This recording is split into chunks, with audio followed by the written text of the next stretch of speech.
اعوذ باللہ من الشیطان الرجیم بسم اللہ الرحمن الرحیم الحمدللہ رب العالمین الصلاۃ والسلام علی رسول اللہ صلی اللہ علیہ وسلم رب اشرح لی صدری ویسر لی امری واحلل عقدۃ من لسانی یفقہوا قولی۔ السلام علیکم ورحمۃ اللہ وبرکاتہ۔ سب جنوں کو تمہیں بھی ویڈیو دیکھنے کے پہلے درود اور سلام پڑھ کو یہ ویڈیو دیکھنا شروع کرو۔ آج کا 5 منٹ کا مدرسہ کو اب چلتا ہے سفر المظفر کا مہینہ 12 تاریخ کے بارے میں انشاءاللہ 10 حدیثیں ہوتی اسے معلوم کر لینے کی کوشش کریں گے۔ پہلی بات اسلامی تاریخ کے بارے میں، حضرت حزقیل علیہ السلام کے بارے میں۔ حضرت موسیٰ علیہ السلام کے بعد بنی اسرائیل میں انبیاء کرام علیہ السلام کا سلسلہ ایک لمبی مدت تک چلتا رہا۔ انہی میں سے حضرت حزقیل علیہ السلام بھی ہیں۔ ان کے والد کا بچپن ہی میں انتقال ہو گیا تھا۔ نبوت کے بعد ایک زمانے تک وہ بنی اسرائیل کی رہنمائی کرتے رہے اور حق کی راہ دکھاتے رہے۔ حضرت عبداللہ بن عباس رضی اللہ عنہ اور دیگر صحابہ کرام رضی اللہ عنہم سے روایت ہے کہ حضرت حزقیل علیہ السلام نے بنی اسرائیل کی ایک بڑی جماعت کو ایک قوم سے جنگ کرنے کا حکم دیا تو پوری جماعت موت کے ڈر سے بھاگ کر ایک وادی میں آباد ہو گئی اور یہ سمجھنے لگی کہ اب ہم موت سے محفوظ ہو گئے ہیں۔ اللہ تعالیٰ نے ان کے اس غلط عقیدے کی اصلاح کے لیے ان پر موت طاری کر دی۔ ایک ہفتے کے بعد جب ادھر سے حضرت حزقیل علیہ السلام کا گزارا ہوا تو ان کی حالت پر افسوس کرتے ہوئے اللہ تعالیٰ سے دوبارہ زندگی عطا کرنے کی دعا فرمائی۔ اللہ تعالیٰ نے دعا قبول فرما لی اور ان کو دوبارہ زندہ کر دیا تاکہ ان کی زندگی دوسرے لوگوں کے لیے عبرت اور نصیحت کا سبب بنے۔ قرآن کریم میں بھی اس واقعہ کا تذکرہ کیا گیا ہے۔ دوواں قصہ حضور صلی اللہ علیہ وسلم کا معجزے کے بارے میں، ایک چمتکار کے بارے میں۔ آپ صلی اللہ علیہ وسلم کے کرتے کی برکت۔ حضرت اسماء بنت ابو بکر رضی اللہ عنہ کے پاس آپ صلی اللہ علیہ وسلم کا ایک کرتا تھا۔ مدینے میں جو بھی بیمار ہوتا حضرت اسماء رضی اللہ عنہ اس کرتے کو دھو کر اس کو اس کا پانی پلاتے اور اس کے بدن پر اس کو لگاتے تو اسے شفا حاصل ہو جاتی۔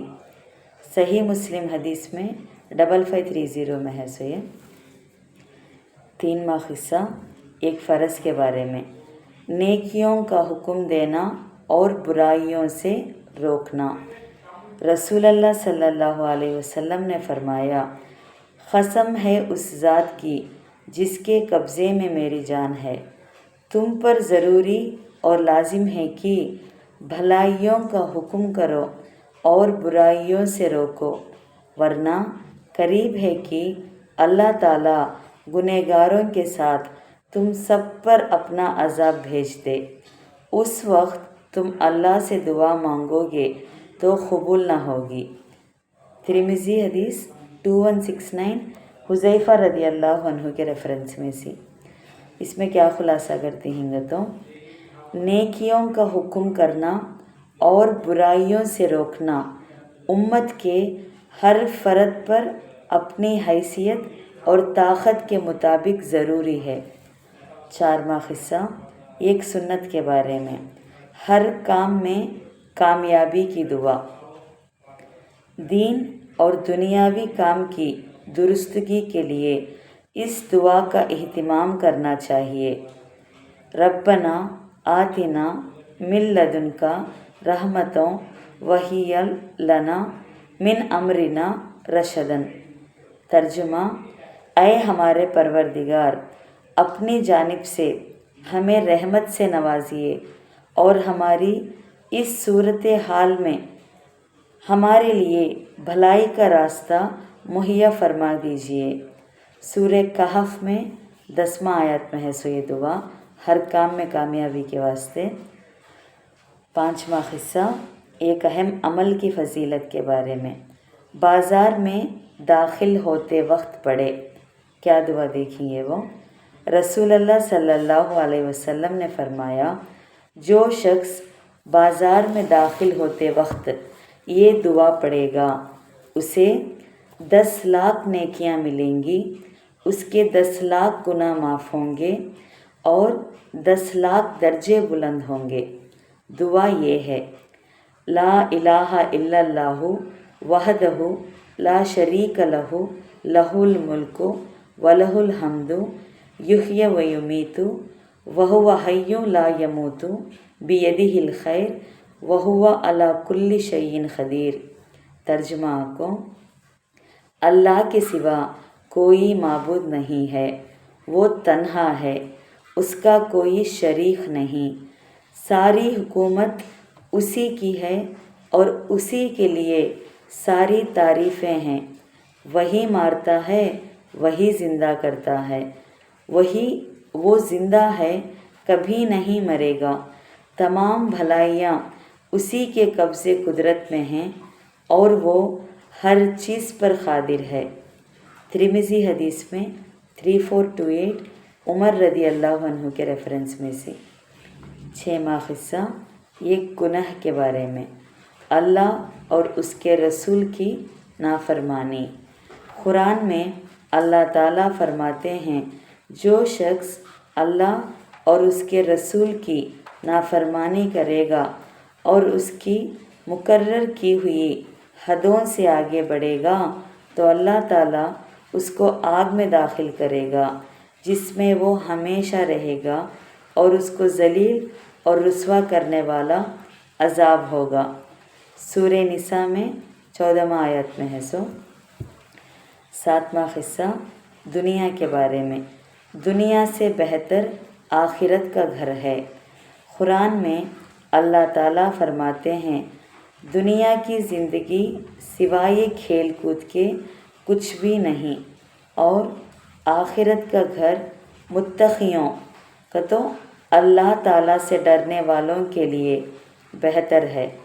سورہ انعام میں اس پر 2واں آیت میں ہے 8واں قصہ آخرت کے بارے میں۔ ابلیس بھی رحمت کی امید کرنے لگے گا۔ کب وہ دیکھیں گے؟ رسول اللہ صلی اللہ علیہ وسلم نے فرمایا، قسم ہے اس ذات کی جس کی قبضے میں میری جان ہے، اللہ تعالیٰ قیامت کے دن اتنی مغفرت کریں گے کہ شیطان بھی امید کرنے لگے گا کہ شاید اس کی بھی مغفرت ہو جائے۔ طبرانی کبیر 3022 حذیفہ رضی اللہ عنہ کے ریفرنس میں سے۔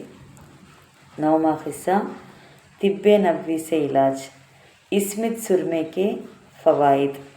رسول اللہ صلی اللہ علیہ وسلم نے فرمایا، تمہارے سرموں میں سب سے بہتر سرما اسمت ہے جو آنکھوں کی روشنی بڑھاتا ہے اور پلکوں کے بال اگاتا ہے۔ ابو داؤد 3878 ابن عباس رضی اللہ عنہ کے ریفرنس میں سے۔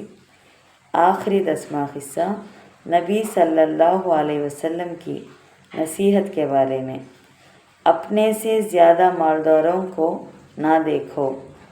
حضرت ابو ذر رضی اللہ عنہ فرماتے ہیں کہ مجھے میرے خلیل رسول اللہ صلی اللہ علیہ وسلم نے وصیت فرمائی، میں اپنے سے زیادہ مالدار کی طرف نہ دیکھوں بلکہ اپنے سے کم درجے والے کی طرف دیکھوں اور غریبوں سے محبت کروں اور ان کے قریب رہوں اور صلہ رحمی کروں اگرچہ وہ مجھ سے پیٹ پھیریں۔ صحیح ابن حبان 449 کے ریفرنس میں سے۔ الحمدللہ آج کا 5 منٹ کا مدرسہ 12 سفر المظفر کے بارے میں بات کر لیے. انشاءاللہ کل 13 سفر المظفر کے بارے میں بات کریں گے. السلام علیکم ورحمۃ اللہ وبرکاتہ.